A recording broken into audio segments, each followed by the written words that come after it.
அவமானங்களே நம் வெகுமானங்கள். நம்மை பற்றி பலர் பலவிதமாக பேசுகிறார்கள். அதுவும் நம்மை பாதிக்கின்ற வகையிலும் நாம் ஏதோ செய்யக்கூடாத காரியங்களை செய்து விட்டது போலவும் பேசுகிறார்கள். செயல்பாடுகள் தவறு என்றால் திருத்திக் கொள்ளலாம். வேறு தவறுகளை தொடாதவாறும் பார்த்தும் கொள்ளலாம். நல்ல மனிதனுக்கு அதுதான் அழகு. ஆனால் தவறு செய்துவிட்டு நான் தவறே செய்யவில்லை என்று வாதிடுவதும், தன்னை ஒரு நேர்மையாளரைப் போல நியாயப்படுத்துவதும் சூழ்நிலை காரணமாக சிலரை ஒத்துக்கச் செய்யுமோ தவிர வேறு பலன்களை தந்து விடாது. உண்மை வேறு விதமாகத்தான் இருக்கும். இப்படி குறை கூறி பிறரை அவமானப்படுத்துவதும் சிலருக்கு விளையாட்டு போன்றது. அவர்கள் யாரேனும் குறை கூறிக்கொண்டேதான் இருப்பார்கள். அவர்களால் மற்ற மனிதர்களிடம் உள்ள நிறைகளை காண முடியாது. அதுவும் அவர்களின் பிறவி குணம் என்று கூட நாம் சொல்லலாம். இன்னும் சிலர் தங்கள் குறைகளை மறைக்க பிறரை குறை சொல்லி பழகுவார்கள். தாங்கள் என்னவோ குறையோ இல்லாதவர்கள் போலவும் அவர்களை திருத்த வேண்டிய கடமை உணர்ச்சியால் நாம் அப்படி செய்வது போலவும் பேசுவார்கள்.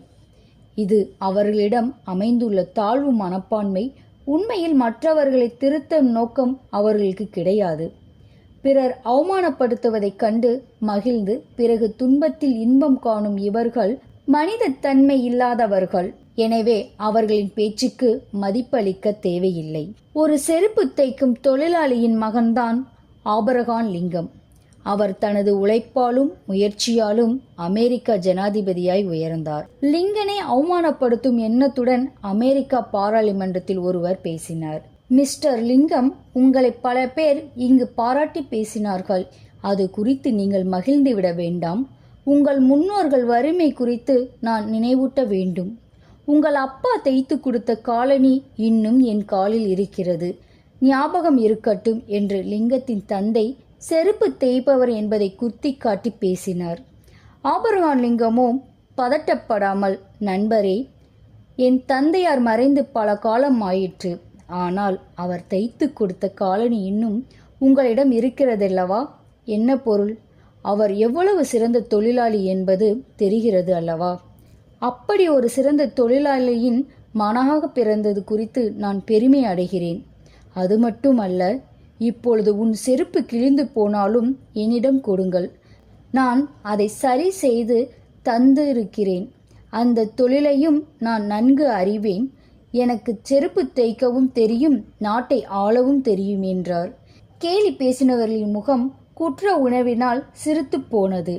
இயலாமையும் வறுமையோ அவமானத்திற்குரியதல்ல. அவமானப்படுத்த நினைத்தவர்கள் எல்லோரையும் விட நீங்கள் பெரியவர்கள், தரத்தாலும் தகுதியாலும் உயர்ந்தவர்கள் என்பதை நீங்கள் நினைவில் கொள்ளுங்கள். அற்ப செயல்களுக்காக மகிழ்கிறவர்கள் மிகவும் சாதாரணவர்கள் என்பதை நீங்கள் அறிந்தே இருக்கிறீர்கள். சோர்ந்து விடாத நம் பயணத்தால் அவமானங்களில் சோர்வடை செய்வோம். பொறுமையாய் இருந்து நம்மை குறிப்பார்க்கும் அவமானங்களை புறக்கணிப்போம். அவமானங்களால் நம் மீது எறியப்படும் கற்களை வெகுமானங்கள் என்னும் நமக்கான புகழ் மாளிகையின் அஸ்திவாரம் ஆகும்.